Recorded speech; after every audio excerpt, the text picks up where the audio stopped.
All right, ready to dive into the wild world of central banking. Let's do it. Always an interesting topic. We're going deep on this one with Central Banking 101 by Joseph Wang, former trader at the New York Fed's Open Markets Desk. Talk about an insider's perspective. This book really pulls back the curtain, shows you the machinery driving global finance, stuff that impacts all of us every day, whether we realize it or not. Okay, so let's kick things off with something we probably don't think about enough, with IS money, really. I mean, we use dollars, cents, but this book suggests it's a lot more nuanced than that. It definitely is. It's not just about the cash in your wallet. Wang breaks it down into four key types. So you've got central bank reserves. Think of it like digital dollars that commercial banks hold at the Fed. Okay, makes sense. Then there are bank deposits. This is the money we use every day for transactions and such. And then, of course, good old-fashioned paper money fiat currency. Right, the stuff we can physically touch. Exactly. But here's where it gets interesting. He throws treasuries into the mix. Wait, government bonds are money. How does that work? It might sound strange at first, but for big players, hedge funds, institutional investors, treasuries are basically a form of money. They're incredibly safe, very liquid, meaning you can buy and sell them easily, and they're easily transferable. That makes them perfect for storing and moving huge sums of money around. So it's like a high-stakes savings account backed by the U.S. government. Exactly. And because these institutions rely so heavily on treasuries, the U.S. Treasury ends up with a ton of influence in global finance. Think about it. If everyone's using your IOUs as a core part of their system, you've got power. Wang really drives that point home. It makes you realize how much influence they really have. Now, speaking of influence, the book also dives into how banks actually create money, which sounds like, I don't know, financial wizardry to me. It's this concept called fractional reserve banking, and it all boils down to the fact that banks don't have to keep all your deposits on hand at all times. Oh, really? Yeah, they only hold a fraction as reserves and the rest. They lend it out, which creates new deposits, and boom, increases the money supply. So the money we deposit isn't just sitting there. It's constantly flowing through the system, being multiplied through loans. Yeah. Isn't that what they call the money multiplier effect? You got it. And it works because most people aren't withdrawing all their money at the same time, right? Right. But it's a bit of a house of cards, and 2008 showed us exactly what can happen when trust disappears and everyone panics. Things can unravel pretty quickly. A house of cards, huh? Yeah. Sounds a little unnerving, especially after that 2008 example. And speaking of things that might make us a little uneasy, let's talk about shadow banking. Right. Not shady figures in trench coats or anything like that, but Yeah. it does involve entities operating with, let's say, less regulatory scrutiny than traditional banks. Less oversight. Okay, so who are the major players in this shadow banking world? Give us a rundown. Well, first, you've got primary dealers. We talked about them earlier. They're the gatekeepers to the Fed. They trade huge volumes of treasuries directly with the Fed, playing a critical role in how the Fed's policies impact the rest of the market. So they're like the Fed's VIP clients, influencing how those policies ripple outward. Exactly. Then you've got money market funds, which have become really popular alternatives to bank deposits, especially for big investors looking for better returns. And then there are exchange-traded funds, or ETFs. ETFs, those are those bundles of assets, right? Stocks, bonds. Exactly. And they make it easy for investors to buy and sell on exchanges. But those can be a bit of a black box sometimes, right? Not always totally transparent what's in them. True, true. And then there are mortgage REITs, real estate investment trusts. They invest in mortgage-backed securities, which, well, Which played a big role in the 2008 crisis. exactly. They can be tempting with the promise of high returns, but as we saw in '08, those returns come with some serious risk. Right, like one giant interconnected web. And when one part of it stumbles, It creates a domino effect. Oh. That's exactly what happened in 2008. Wang really digs into this in the book, showing how deeply interconnected the traditional and shadow banking systems had become. He argues that the Fed was backed into a corner. They had no choice but to step in and prevent a total meltdown. so it's like a financial intervention. With the Fed as the global emergency responder, what specific actions did they take to, stabilize everything? Liquidity was key. Remember the primary dealers we talked about? When they started facing a credit crunch, the Fed stepped in with emergency loans through a program called the Primary Dealer Credit Facility, basically throwing a lifeline to these institutions. Keep those key players afloat. Makes sense. But what about the broader market? How did they deal with the panic that was spreading everywhere? They had to get creative. They launched a whole bunch of programs designed to support specific sectors, like those money market funds we mentioned. Those were teetering on the brink of collapse. And then there were the securitization vehicles, those bundles of loans that were at the heart of everything. Right, because those bundles had become so complex, nobody knew what was in them or how risky they really were. Exactly. The Fed was trying to prevent the entire credit market from freezing up. If lending stopped completely, the whole economy would grind to a halt. And of course, we can't forget about quantitative easing QE. I remember that sparked a ton of debate. Wasn't that a major part of the Fed's response too? Absolutely. QE is basically the Fed injecting massive amounts of money into the system by buying up assets, mostly treasury bonds and mortgage-backed securities. The idea is to lower long-term interest rates, make it cheaper to borrow, invest, and hopefully get the economy moving again.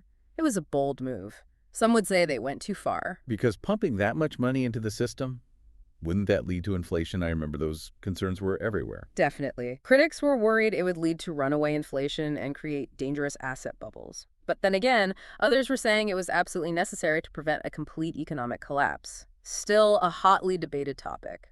So we've got banks creating money, the shadow banking world doing its thing, and the Fed stepping in to prevent a total meltdown. How does this all connect to the bigger picture of the global economy? It really highlights why the US dollar is so dominant globally. It's the world's reserve currency. Central banks and institutions all over the world depend on it. So what the Fed does with the dollar, it impacts everyone. It's like they're not just America's central bank, they're the world's central bank. Yeah. That's a lot of pressure. Tell me about it. When they adjust interest rates or use QE, it creates ripples throughout the entire global financial system. Yeah. Those decisions impact exchange rates, borrowing costs in other countries. It's huge. Okay, so we've seen how powerful the Fed is, not just in the U.S., but globally. But how do they actually wield that power? What are the tools they use? Well, one of the most important, and the one you hear about all the time, is the federal funds rate. Right. That's the interest rate that banks charge each other for overnight loans. Might seem kind of obscure, but even tiny adjustments to this rate can have a huge impact on borrowing costs across the whole economy. So it's like setting the standard, the baseline for all interest rates. Yeah, you could say that. And does that trickle down to things like our mortgages and credit card rates? Absolutely, it all ties together. Before quantitative easing, the Fed mainly managed this rate by controlling the amount of reserves banks had. But after pumping trillions of dollars into the system during the crisis, they've had to shift gears a bit. I see, yeah. Now they mainly manage rates by adjusting the interest they pay on those excess reserves and by setting their offering rate for something called the overnight reverse repo facility. The overnight reverse repo facility. Okay, that one sounds a little complicated. Can you break that down a bit? Sure, basically it lets institutions, like money market funds, park their cash overnight with the Fed and earn a little return. Okay. By tweaking how attractive they make that option, the Fed can influence how much cash stays in the system, which puts upward or downward pressure on those interest rates. It's all about finding that balance, keeping the economy running smoothly. So the Fed's like this orchestra conductor, guiding the flow of money with these interest rate levers. That's a good analogy. We talked about quantitative easing, or QE, earlier. That seems like a much bigger hammer, though, right? Yeah, you could say that. QE is more about the Fed trying to directly influence longer-term interest rates. By buying up huge quantities of treasury bonds and mortgage-backed securities, they pump money into the system and push those rates down. Makes it cheaper for companies to borrow, to invest, and that hopefully stimulates the economy. Right, we saw that in 2008 and then again during the pandemic. But it's not without its critics, like you said. For sure, critics worry about inflation, right? Injecting that much money into the system, it can lead to prices going up. And then there are the concerns about asset bubbles, prices getting artificially inflated. It's a tough balancing act. It really is. The Fed has to constantly weigh those risks when making decisions. It's amazing how much rides on those decisions. And speaking of trying to anticipate what the Fed's going to do next, the book mentions forward guidance. What exactly is that? Forward guidance is basically the Fed's way of communicating their intentions to the markets.